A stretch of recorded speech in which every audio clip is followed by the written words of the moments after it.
Hello internet, episode 3 of the Husky Vitpilen build.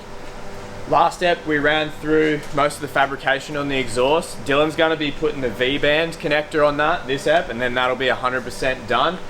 I'm going to move on to designing the brake light, so I have to 3D model something up to send to the acrylic guys so we can have that cut out. Then we'll move through how we're going to light it as well, strip the seat out, and then we're going to have a chat with Jamison to start designing that as well.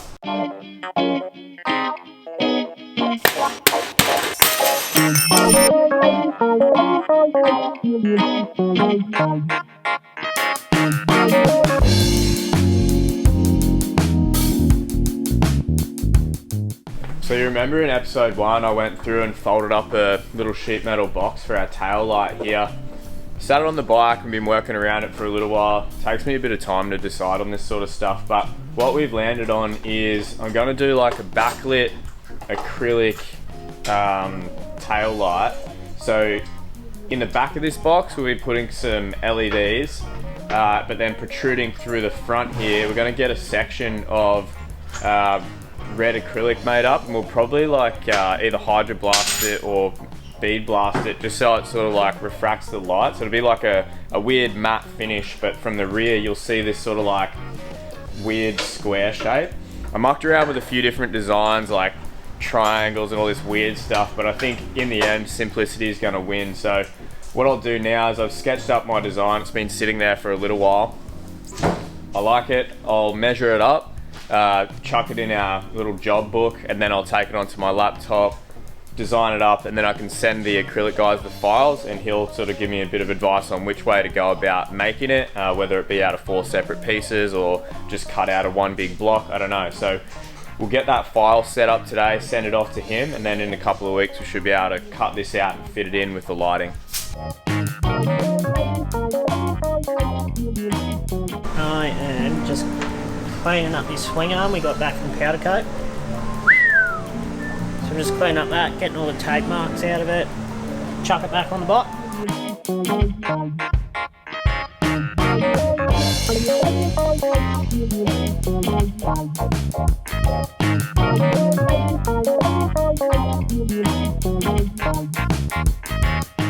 Finished laying out a simple design for our Husky tail light. With stuff like this, putting something down on paper, even if you sketch it out by hand, is so much easier and will save you heaps of back and forth if you're outsourcing certain things. So this guy has a machinery that he needs to CNC cut our acrylic and the experience to, you know, let us know how we're going to join it and what's going to be best to deal with the vibrations of the bike. So I've put down what I want. I've sent him like a PDF 2D layout and a 3D model as well to give him a bit of scope and scale on the thing. He'll get back to me and then we'll go from there. So with this sort of stuff, I always prefer to ask someone that knows more than me, because I could fuck around for days and I still wouldn't get it right. But if you ask the right people the right questions, you make sure you get it right.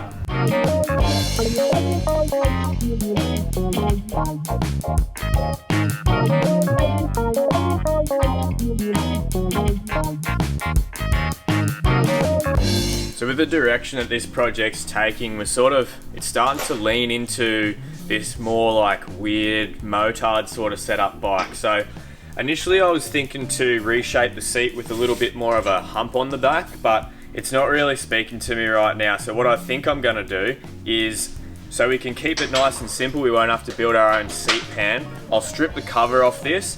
We'll probably lift this section up through here to give you a bit more padding where you normally are sitting, and then shape that out and bring the seat profile in a touch. So the line over the top of the bike will look a bit thinner, more of like a motocross style seat. And that'll also allow you to really move around on the bike if you have to as well. By lifting this up, it'll make it easier to slide forward, and then by smoothing that out, it'll be easier to move backwards. So I'm going to pull this vinyl cover off, get rid of that, and then we'll start to shape the foam, and eventually we'll go chat to Jamison and figure out a plan of attack to get a new seat cover made.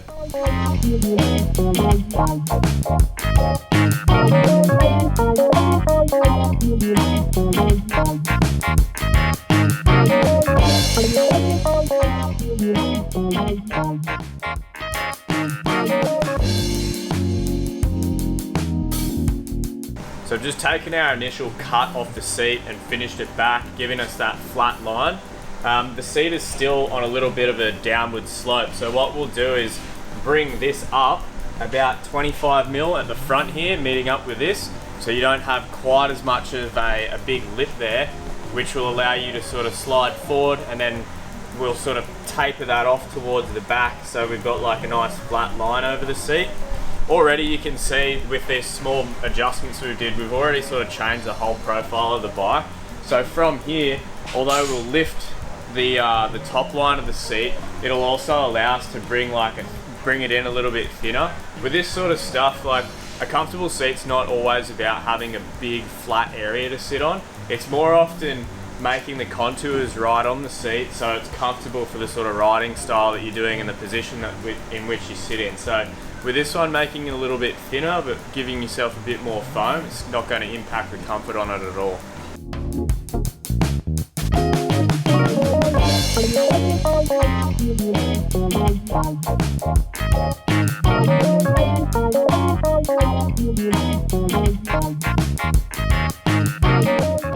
I'm just finishing it up. I've got to put a V-band in it, so I'm just working out my spacings at the moment, and then I'll be able to put this in. That's a V-band, and then it'll be a two-part exhaust, so you can easily take it off if need be.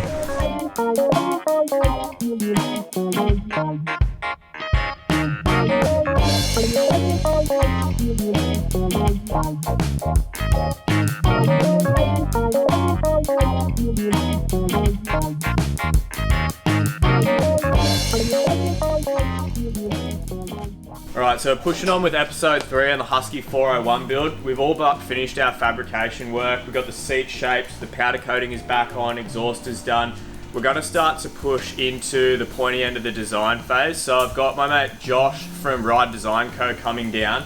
With the sort of motard theme that we're doing, he's going to do a sticker kit on this thing rather than a paint job, moving somewhere a little different with this thing. So he's going to come in today, we're going to run through a design, and then he'll take you through the process of making that sticker kit. So the idea we're going to take on this is, this thing is starting to really feel like riding a motard. So you got your sort of like street tyres, the 400cc single, we put motocross bars on it, high exhaust. So we want to like take inspo from the Husky MX and motard range. So I like the blue, I like the white, but instead of this like fluoro yellow, I think we'll work in some greys and stuff. So sort of like keeping with that proper Husky style, but adding your own sort of flair with it. Tom's given us a really good brief today to pull together a concept where he wants to introduce a lot of the motocross aspect into this bike and the design.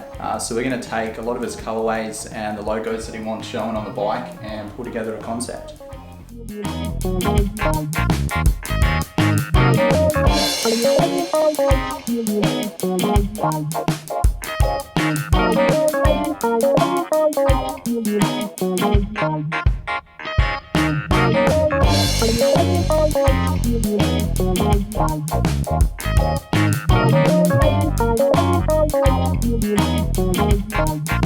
Cool, mate. So we'll finish up laying up the concept now, just so we can see it on the bike and see how everything flows, and see what you think just with the colours to make sure it all comes together. Yeah.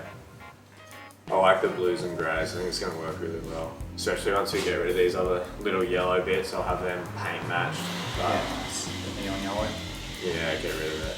Awesome. I think it's weird being able to look at a bike like rendered. I never do this. Like my designs are always done on the fly. It's sort of cool to be able to see it before it's finished. Envision it before we pull everything together.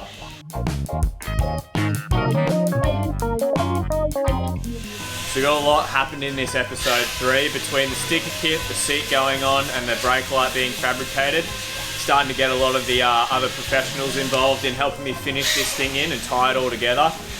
When we come back on episode 4, we're going to be starting to see all these different design elements start to come in together on the bike. So make sure you like the video, subscribe to the channel, and you don't miss any more of our episodes.